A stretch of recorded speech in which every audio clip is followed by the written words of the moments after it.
Margaret had spent years living in the same home where she had shared countless memories with her late husband Henry. After his death 5 years ago, the house felt emptier, the walls quieter. Though she had made peace with his passing, there were times when the silence felt overwhelming.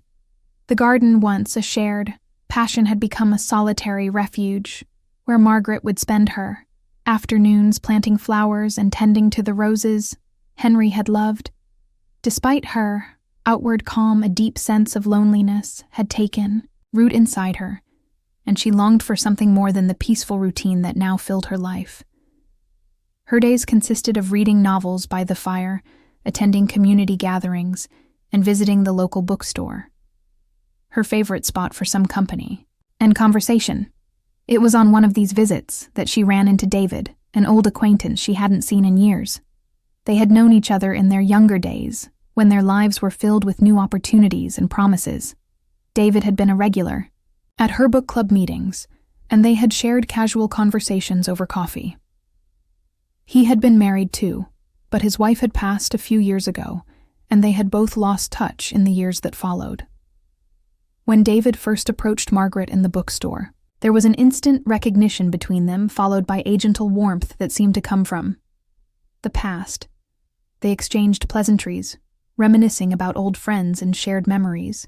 David had been kind, attentive, and clearly happy to see her again. They decided to meet for coffee the following week, and from that moment on, they began a regular routine of meeting every Thursday afternoon.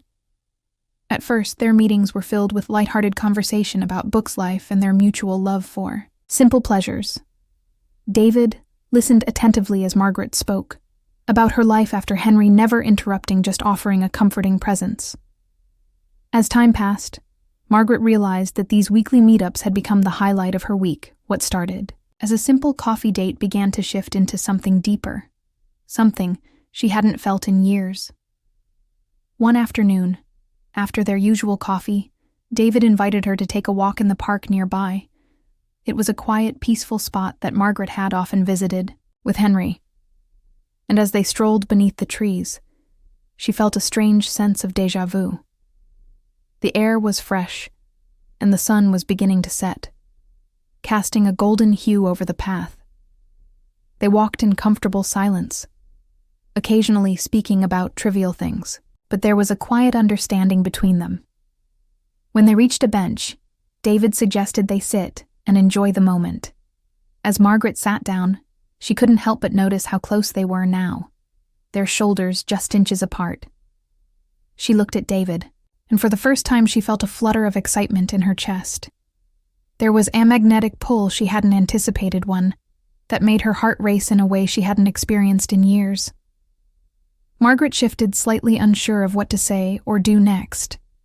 It was then that David turned to her, his face serious but gentle. "Margaret," he said, his voice low and steady, "I've really enjoyed our time together. You're a wonderful woman, and I admire the way you've lived your life." His words touched her deeply, but it was the way he looked at her. His eyes filled with something more than friendship that made her pause. Without thinking, Margaret leaned in slightly. David did the same, and before she could second-guess herself, his lips were on hers, soft, warm, and tender. The kiss was gentle but full of meaning, like a promise that had been waiting to be spoken. Margaret's heart skipped a beat as she realized that this simple act had just altered the course of her life. When they pulled away, there was a brief moment of silence. Margaret's mind raced, unsure of what this kiss meant or where it would lead. But as she looked at David, she saw something in his eyes of vulnerability, a shared understanding that neither of them had been expecting. They sat there for a few moments, neither of them speaking. Margaret's thoughts were a whirlwind of confusion and clarity. She had spent years convinced that her life was complete, that she had lived the most important chapters. But in that instant she realized that perhaps life was far from over. There was still room for new experiences, new relationships, and most importantly, the possibility of feeling alive again.